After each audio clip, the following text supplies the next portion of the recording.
Assalamualaikum warahmatullahi wabarakatuh. Perkenalkan, nama saya Dadi, mahasiswa PPG Prajabatan, Prodi Pendidikan Bahasa Indonesia LPTK Universitas Siliwangi, dan SMAN 1 Tasikmalaya sebagai lokasi PPL. Kali ini saya akan melaksanakan pembelajaran di kelas 10.2, materi teks cerpen. Assalamualaikum. Waalaikumsalam. Bersiap. Beri salam. Assalamualaikum warahmatullahi wabarakatuh. Sebelum belajar, marilah kita berdoa. Berdoa mulai. Bismillahirrahmanirrahim. Raditu billahi rabba wa bil islami dina wa bi Muhammadin nabiyya wa rasulah. Rabbi zidni ilma warzuqni fahma birahmatika ya arhamar rahimin. Oke, selamat siang semuanya. Siap. Sebelum kita lanjut ke pembelajaran, saya harap silahkan ya, di setiap bangkunya, di setiap tempat duduknya dicek dulu, sudah rapih atau belum ya. Kalau belum rapih, dirapihkan terlebih dahulu ya. Saya harap di atas meja itu boleh alat komunikasi dengan buku ya. Dengan air minum juga. Takutnya nanti kalian kurang fokus. Kalau minum silahkan, boleh ya, dipersilahkan. Kecuali kalau makan itu tidak boleh gitu. Minum juga dengan catatan ya, airnya yang tidak berwarna ya. Jadi yang putih gitu. Nah, udah siap? Udah beres? Duduknya sudah nyaman? Siap. Oke ya, saya akan cek dulu kehadirannya, barangkali ada yang tidak hadir. Yang saya sebut, silahkan bilang hadir dan acungkan tangannya.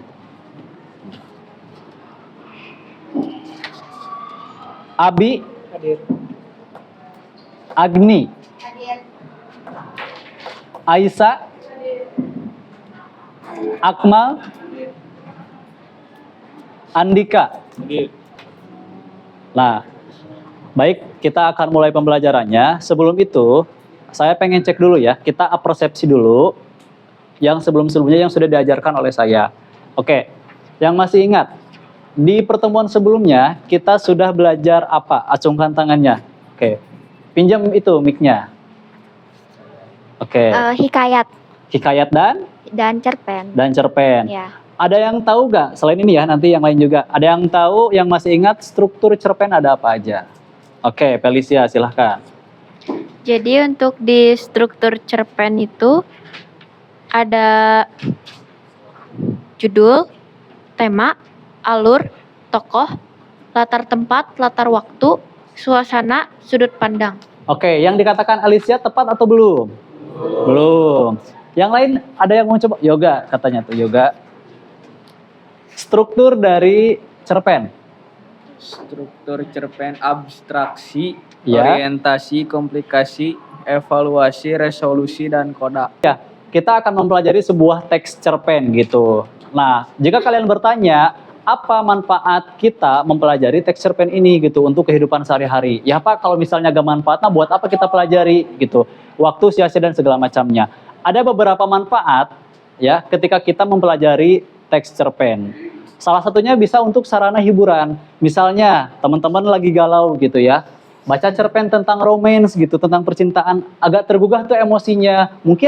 Mungkin bisa jadi solusi ataupun enggak. Ataupun bisa juga untuk bahan pelajaran. Karena dalam cerpen itu pasti ada pesan yang ingin disampaikan. Kemudian, untuk tujuan pembelajaran hari ini, peserta didik mampu menganalisis struktur teks cerpen dengan benar ya. Yang nantinya itu dari anak-anak semuanya itu akan mempresentasikan hasil presentasinya. Kita akan melakukan asesmen awal dulu ya. Boleh juga di slide kedua yang di atas. Nah, silahkan disekan lagi. Ini untuk mengetahui kemampuan awal anak-anak semuanya untuk materi berikutnya yang akan kita pelajari ya hari ini. Silahkan bisa di-scan dan diisi.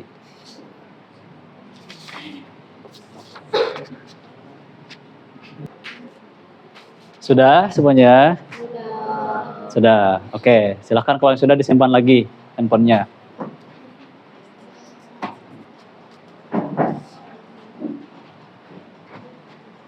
Kenapa aku nggak boleh gendong anakku sendiri? Tanya si suami kesal. Di ujung kamar, istrinya duduk di kursi, melihat ke arahnya. Si suami ada di dekat jendela kamar mereka, berdiri dekat kasur, masih memandangi wajah putrinya yang sedang tertidur pulas. Istrinya berkata, kasihan, dia belum tidur, nanti terbangun. Tapi aku kan bapaknya, gak apa-apa juga kalau dia bangun sebentar, kata si suami.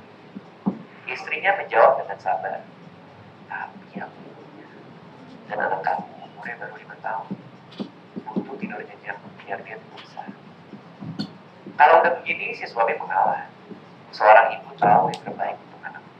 Apalagi anak ini, anak mereka satu-satunya. Cahaya bulan yang redup masuk dari jendela, jatuh tepat di kemeja hijau lusuh yang si suami pakai. Ada yang mau menjelaskan secara singkat ya mengenai cerita tersebut yang barusan kalian pahami? Ya, dari mulai konflik yang dibangun gitu ya. Kemudian penyelesaian akhir yang dibangun yang sebetulnya jangankan kalian gitu. Saya pun memang ini gak ketebak endingnya seperti itu. Nah, itulah kekuatan cerpen gitu. Kalau misalnya yang nulisnya bisa kuat itu bisa dia mengadukan segala macam emosi sampai akhirnya seperti itu. Coba ada yang mau menjelaskan sekilas tadi mengenai cerpen ini? Oke, saya tanya satu hal ini aja. Tadi bagian yang kalian tangkap, konfliknya ada apa saja? Coba, Cung, per orang. Pakai itu. Ya, konfliknya. Si ayah mau gendong anaknya cuman gak dibolehin sama istrinya. Oke, yang lain. Kesulitan ekonomi. Kesulitan ekonomi. Oke. Melanggar perintah yang disuruh orang buat nggak masuk ke tempat pabrik itu. Oke, melanggar aturan berarti ya. Menurut kalian, apakah tadi di awal itu langsung ke abstraksi atau kemana dulu menurut kalian tadi? Ditandai dengan apa tadi langsung ke komplikasinya? Ditandainya dengan apa? Ribut antara gendong anaknya. Silahkan untuk sekarang kalian berkumpul sesuai dengan nama ini.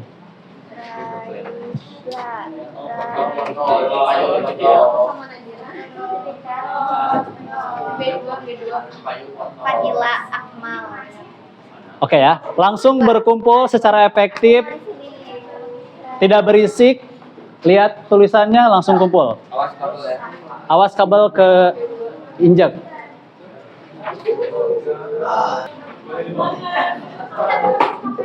Nah, yang sudah silahkan. Kalau bisa-bisanya di meja ya, biar ini.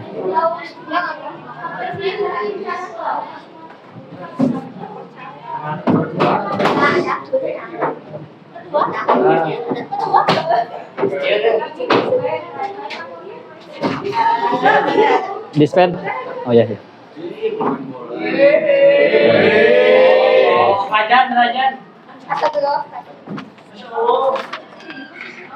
Lihat baik-baik ke sini. Di sini ada di atasnya ada kodenya A1, A2, A3, A4, A5, A6, B1, B2, B3 ya. Sudah berkumpul sesuai dengan kelompok? Sudah. Sesuai dengan tadi yang disampaikan di awal tujuan pembelajarannya. Jadi hari ini kita akan menganalisis sebuah teks cerpen. Jadi saya akan sediakan teks cerpennya. Apa yang akan kalian analisis? Nanti dalam teks cerpennya di bawahnya ada pertanyaan. Gitu. Biar lebih memudahkan, yang waktu itu kita sudah pelajari ya, ada proses dekomposisi. Jadi nanti ketika kalian ingin menganalisis, kalian pecahkan dulu apa yang mau dianalisisnya. Seperti ini misalnya, dipecahkan dulu. Oh, kita mau mencari abstraksi, orientasi, komplikasi, evaluasi, resolusi, dan koda. Gitu. Nah, misalnya apakah dalam kalian nanti menulis jawabannya harus ditulis semua paragrafnya atau kutipannya saja? Tidak perlu. Tapi misalnya awal paragraf yang itu menunjukkan bahwa oh itu kayaknya awal dari abstraksi deh. Oh itu kayaknya awal dari komplikasi deh. Ditulis kemudian nanti diberikan alasan biar lebih kuat. Yang penting sekarang kita lebih memahami secara mendalam keseluruhan dari teks cerpen itu dari strukturnya. Nah, kelompok A1 sampai A5 scan yang sebelah sini. Kelompok B1, B2 yang sebelah sini. Pengerjaannya satu kelompok, satu pengerjaan. Satu. Di buku aja. Oh ya, boleh di kertas aja. Di kertas 2 lembar saja.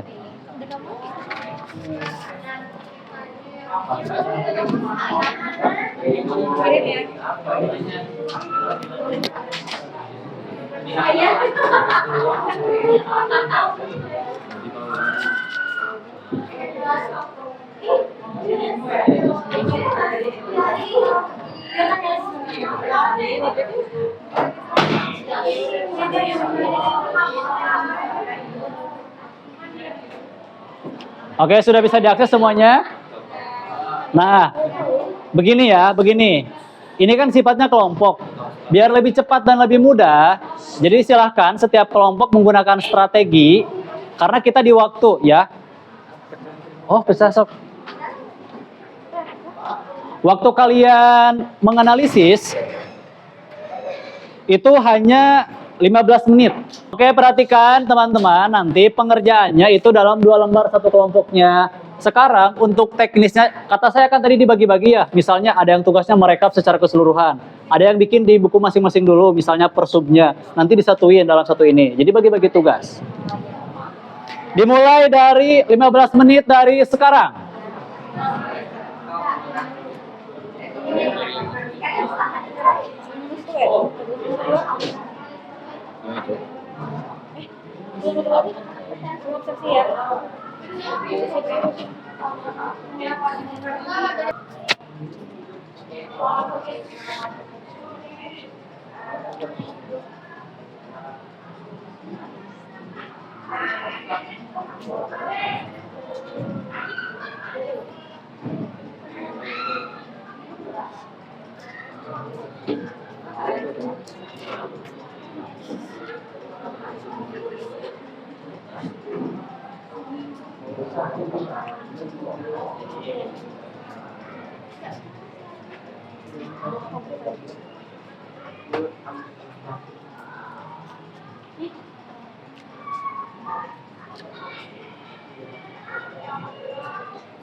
Tulis ini ya, ditulis dari mana sampai mana atau Ditulis nanti yang misalnya itu abstraksi, ditulis kutipannya gitu. Nah, terus dijelasin kenapa itu disebut abstraksi. Jadi misalnya satu kalimat dikutip, ini abstraksi karena apa gitu. Jadi gak usah ditulis keseluruhan. Apa? Iya, harus menurut. Jadi nanti kalian menulisnya itu harus punya alasan gitu. Ini kenapa disebut abstraksi? Kenapa disebut orientasi? Iya, misalnya satu kalimat dikutip gitu. Iya.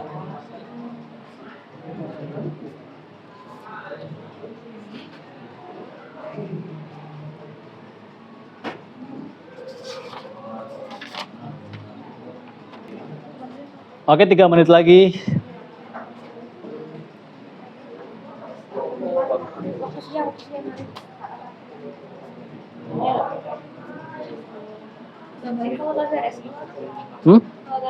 Gak apa-apa.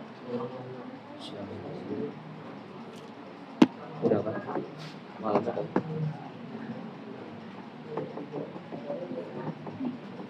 Udah belum? Diuraikan. Udah.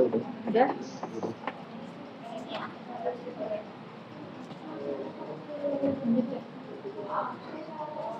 Apa sih? Deket-deket apa sih?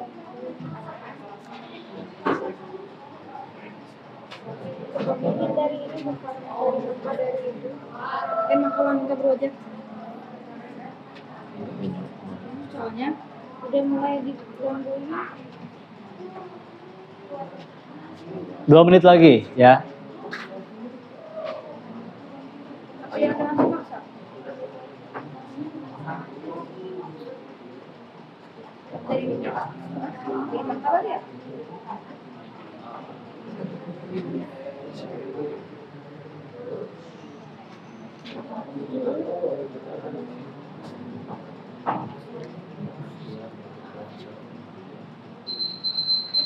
Nah, sudah ada alarmnya habis.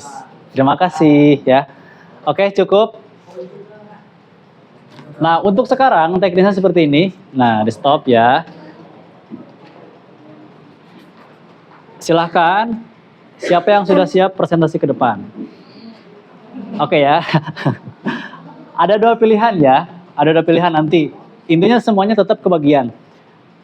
Ini saya belum selesai misalnya gak apa-apa. Ke depan saja presentasi.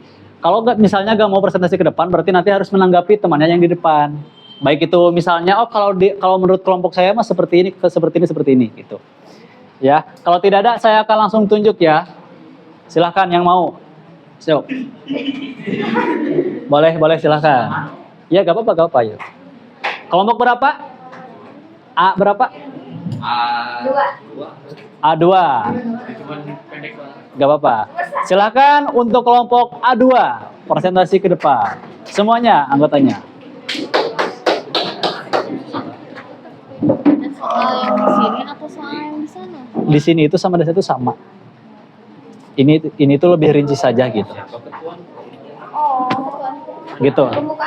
Ini cuman segini nggak apa-apa. Ya. Oke ya, nanti kelompok yang kodenya A berarti bisa menanggapi ya. Assalamualaikum. 1, 2, 3. Assalamualaikum warahmatullahi wabarakatuh. Waalaikumsalam. Perkenalkan, nama saya Muhammad Fikah Fareji. Perkenalkan, nama saya Akmal Gani Anugrah. Perkenalkan, nama saya Raisya Fitri Ramadhani Mahendra. Perkenalkan, nama saya Fadila Selna Putri. Di sini kami akan menjelaskan bagian-bagian cerpen yang berjudul Kado Istimewa karya judul ini. Lupa. Untuk nomor pertama yaitu bagian abstraksinya. Menurut saya bagian abstraksinya yaitu Bu Kustiah bertekad bulat menghadiri pernikahan putra Pahargi. Untuk suasana awalnya yaitu kegembiraan, tokohnya Bukus, Pahargi, Wawuk, Mas Totok, dan pegawai stasiun. Untuk latar ceritanya, Rumah Wawuk, Stasiun Jakarta.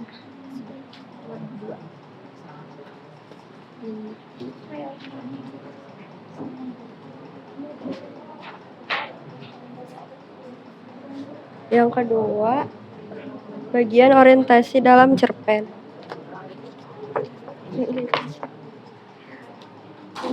Iya. Semuanya dibaca. Bebas.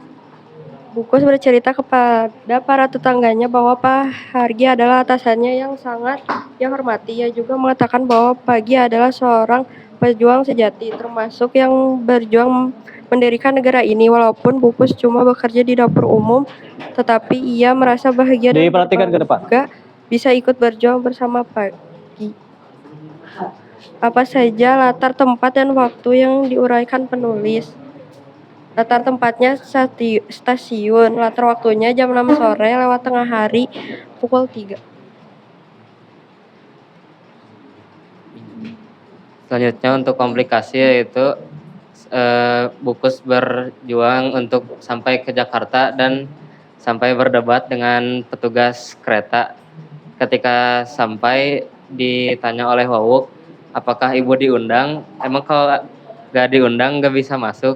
Jadi Wawuk pun kayak bingung sama si ibunya ini bakal bisa ikut ke resepsi pernikahannya atau enggak gitu. Itu di konfliknya di sana.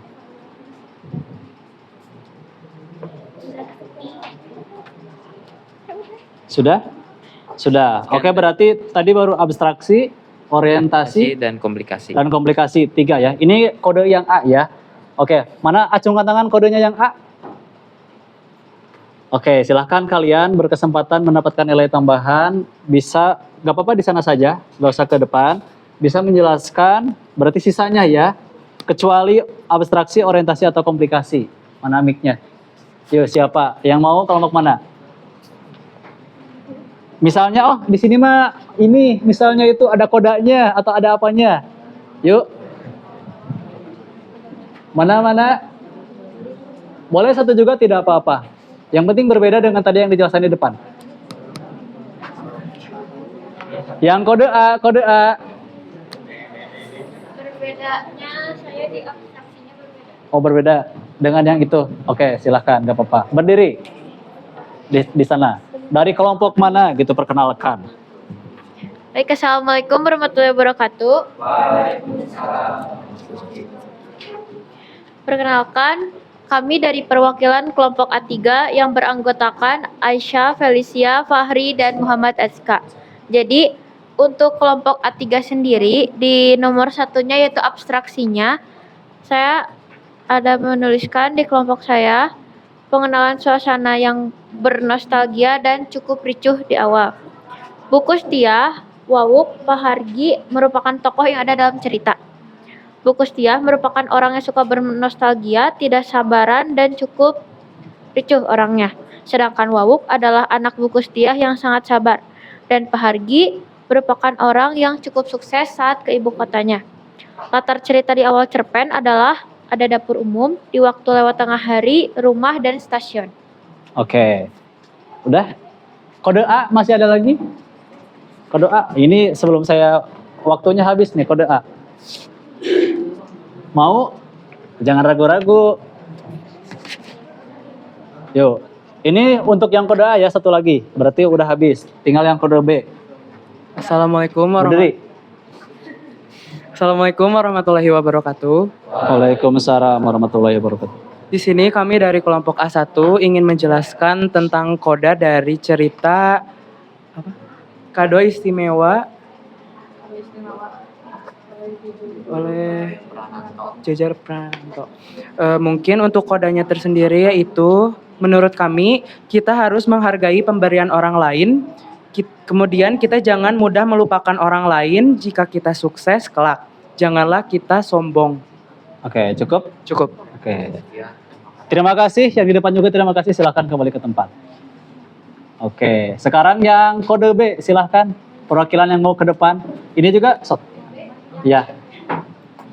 Tuh, nih yang berdua ya.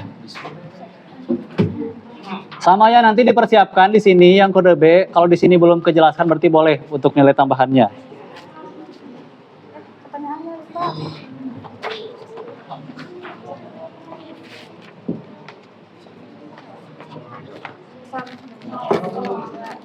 Assalamualaikum warahmatullahi wabarakatuh. Waalaikumsalam warahmatullahi wabarakatuh. Kami perwakilan dari kelompok B1. Nama saya Naya Ranisa Putri dan rekan saya adalah Lutfi Aprilian Putra. di sini kami akan mempresentasikan struktur mengenai cerpen wanita berwajah penyok. Jadi yang kami temukan adalah baru 3, yaitu abstraksi, orientasi, dan komplikasi. Jadi yang pertama adalah abstraksi. Abstraksi itu dimulai dari, untuk pertanyaannya adalah jelaskan bagian abstraksi dalam cerpen ini. Jadi abstraksi itu dimulai dari seperti apakah rasanya hidup menjadi orang tak dimaui. Lalu bagaimana pengenalan suasana, tokoh, dan nanti cerita di awal cerpen. Jadi pengenalan suasana dalam cerpen tersebut ialah menyedihkan. Dengan tokohnya ialah wanita berwajah penyok dan ibunya yang bukan ibu yang sebenarnya. Dan untuk latarnya baru ditemukan latar suasana yaitu menyedihkan. Untuk latar tempat dan waktu belum ditemukan. Selanjutnya akan disampaikan oleh Lutfi.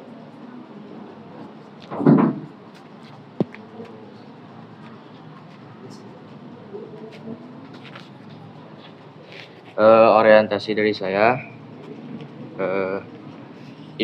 identifikasi dan jelaskan bagian orientasi dalam cerpen.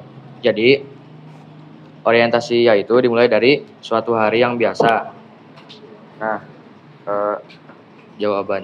pertanyaan yang selanjutnya, apa saja latar, tempat, dan waktu yang diuraikan penulis?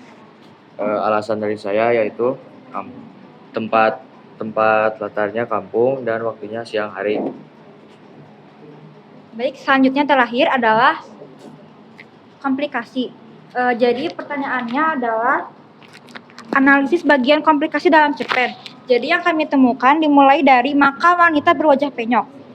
Dan selanjutnya, apa konflik utama yang dihadapi oleh tokoh utama dan bagaimana konflik ini mempengaruhi perkembangan cerita. Jadi konflik yang ditemukan yaitu wanita berwajah penyok selalu diganggu oleh orang-orang di sana dan tidak disukai. Maka dari itu, karena selalu diganggu, wanita berwajah penyok ini dikurung di tempat tak manusiawi, dekat kuburan dan bahkan merasa kesepian. Sekian, terima kasih. Mohon maaf bila ada kesalahan kata. Wassalamualaikum warahmatullahi wabarakatuh. Waalaikumsalam warahmatullahi wabarakatuh. Kode B saya kasih satu kesempatan, satu kelompok. Silakan boleh duduk. Jadi Berdiri di sana. sorry kalau salah. Jadi saya menemukan yang bagian koda Ini dari kelompok B2. B2 kan ya. Nah, di sini dia tertidur tanpa merasa perlu bangun lagi sebab bersama sahabat dekatnya. Kan sahabatnya itu rembulan ya. Nah, jadi kayak dia tuh kayak mengharapkan kalau dia itu udah meninggal gitu karena dia berada di sebuah kayak kuburan gitu kan. Lalu di sini menemukan apa tadi? Tadi apa? Evaluasi gimana?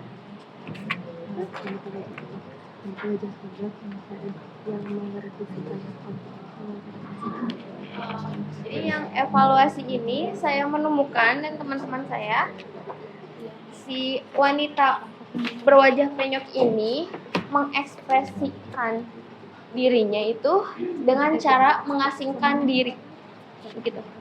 Dah, terima kasih. Oke, ya. Baik, terima kasih. Boleh tepuk tangan untuk semuanya.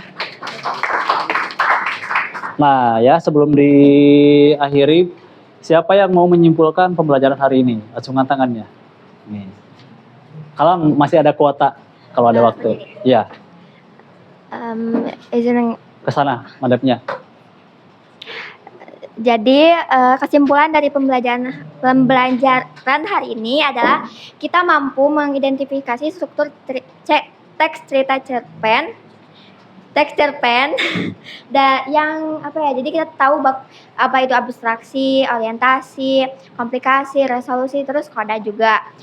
Jadi kita juga kalau misalkan baca cerpen ini, kita tahu kalau misalkan itu bagian apa, ini bagian apa.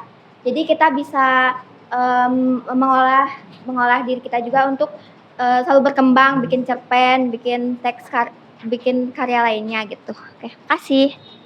Oke, ya, terima kasih. Tepuk tangan. Tadi siapa namanya ini?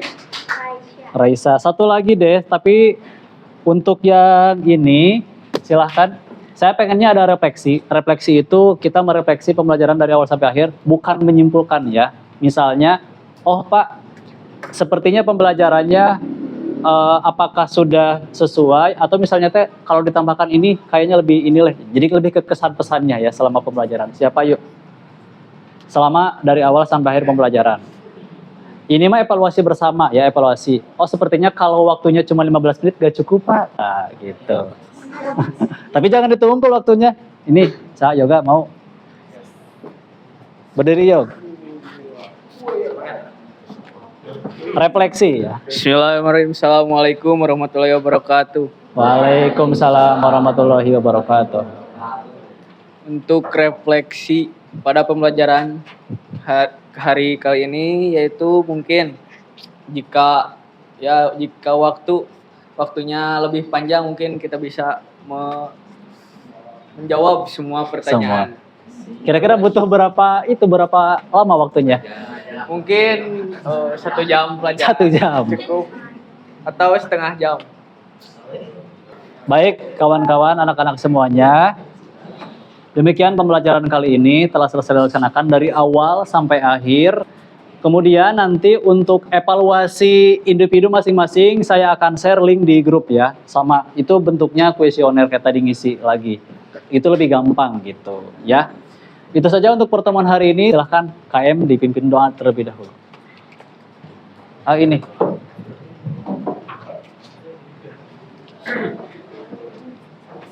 Sudah belajar? Tes. Sudah belajar, marilah kita berdoa. Doa dimulai. Alhamdulillahirabbil alamin. Subhanakallahumma wa bihamdika asyhadu an la ilaha illa anta astaghfiruka wa atubu ilaik. Sudah. Terima kasih ya. Assalamualaikum warahmatullahi wabarakatuh. Alhamdulillah, saya telah melaksanakan pembelajaran di kelas 10.2 materi teks cerpen dengan lancar. Terima kasih. Assalamualaikum warahmatullahi wabarakatuh.